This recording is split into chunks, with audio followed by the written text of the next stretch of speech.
BEd first year paper learning and teaching. सीखने के वक्र से आप क्या समझते हैं? प्रकार, विशेषताएं तथा शैक्षिक महत्व का वर्णन कीजिए। What do you mean by learning curve? Explain the main types, characteristics and there educational implications. जब कोई व्यक्ति कोई नया कौशल या नया कला सीखना प्रारंभ करता है तो शुरू शुरू में सीखने की प्रगति तीव्र गति से होती है और सीखने वाले को अपनी प्रगति से काफ़ी संतोष होता है। इस प्रगति को प्रारंभिक तेजी या तीव्रता कहते हैं, किंतु कुछ समय के बाद सीखने की प्रगति रुक जाती है और कुछ समय तक रुकी रहती है। सीखने के वक्र। सीखने के क्षेत्र की प्रगति को जब रेखा चित्र द्वारा प्रदर्शित करते हैं तो वह सीखने का वक्र होता है, अथवा सीखने की गति, भूलने की गति या याद करने की गति को ग्राफ द्वारा प्रदर्शित करना सीखने का वक्र कहलाता है। बहुत से प्रयत्न किए जाते हैं। उन प्रयत्नों से जो सीखने में उन्नति होती है, जब उन्हें रेखा चित्र में दिखाते हैं तो वह सीखने का वक्र है। सीखने के वक्र से सीखने की दर और सीखने में सुधारों का पता चलता रहता है। सीखने के वक्रों की ढलान उन्नति की गति को प्रकट करती है। प्रकार, सीखने के वक्रों को निम्नलिखित प्रकार से बांट सकते हैं। सरल रेखीय वक्र।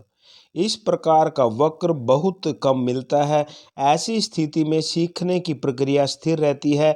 ऐसे वक्र उन्नति की स्थिर गति को प्रकट करता है।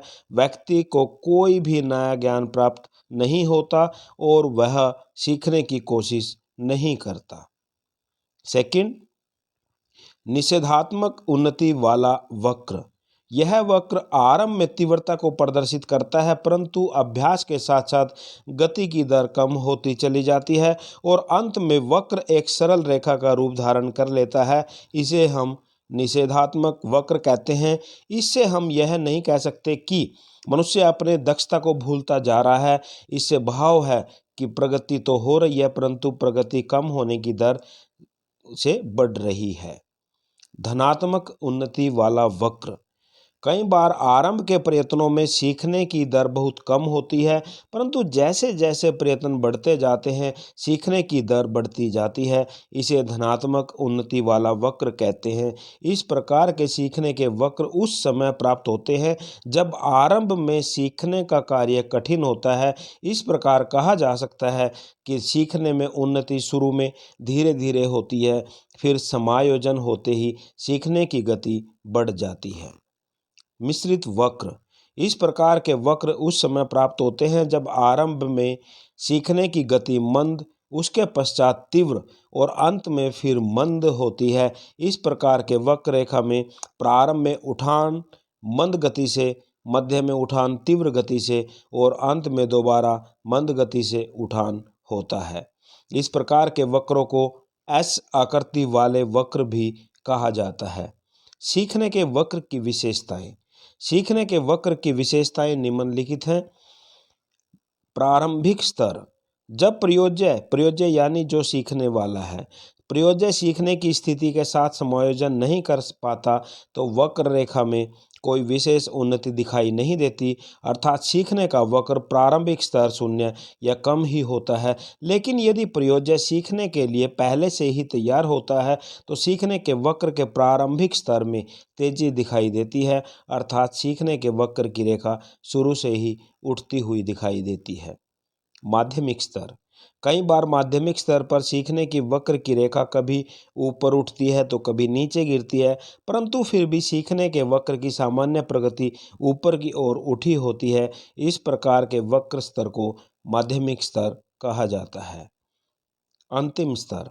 सीखने के वक्र के अंतिम स्तर के अंतर्गत वक्र रेखा उठी हुई भी प्रतीत हो सकती है और कई बार स्थिर भी होती हुई प्रतीत होती है। सीखने के प्रारंभ, मध्य और अंतिम तीनों स्तरों में एक और विशेषता देखने को मिलती है जिसे कि सीखने का पठार कहते हैं। सीखने के वक्र के उतार चढ़ाव के कारण क्या क्या हो सकते हैं? जो सीखने का वक्र है उसमें उतार चढ़ाव आते हैं, वो कैसे आ सकते हैं? थकान, प्रोत्साहन की कमी, उत्तेजना कमी, रुचि न होना, जटिलता, परिपक्वता न होना, संतुष्टि न होना, ध्यान न होना, सीखने की विधि, आदत, स्वस्थ वातावरण और अभिप्रेरणा का अभाव। अगर ऐसा हो तो जो पठार होता है उसमें उतार चढ़ाव हो सकते हैं, क्योंकि कुछ समय तक अभ्यास करने पर भी सीखने की प्रक्रिया की गति प्रभावित नहीं होती। सीखने की प्रक्रिया की इस स्थिति को, जिसमें सीखने की प्रक्रिया की गति में अवरोध रहता है, उसे सीखने का पठार कहा जाता है। सीखने का पठार। सीखने की अवस्था के दौरान ऐसी स्थिति आती है जब सीखने की गति में कोई उन्नति नहीं होती। परियोज्य को उस समय कितने ही प्रयास दिए जाएं, तब भी उसके सीखने में कोई उन्नति नहीं होती। इसे सीखने के पठार के नाम से जाना जाता है। उभार। पठारों के बाद फिर से सीखने की गति तेज हो जाती है। ऐसे में विद्यार्थी का ज्ञान तेजी से बढ़ता है। अनियमित उन्नति। सीखने के लगभग सभी वक्रों में सीखने की उन्नति सदैव अनियमित होती है, अर्थात विद्यार्थियों के स्वभाव में कई कारक परिवर्तन लाते हैं जो उसके सीखने की क्षमता पर प्रभाव डालते हैं, जिससे सीखने के वक्र में उतार चढ़ाव आते हैं। अंतिम सीमा। सीखने के वक्र बताते हैं कि एक सीमा के बाद सीखने में किसी भी प्रकार की उन्नति संभव नहीं होती।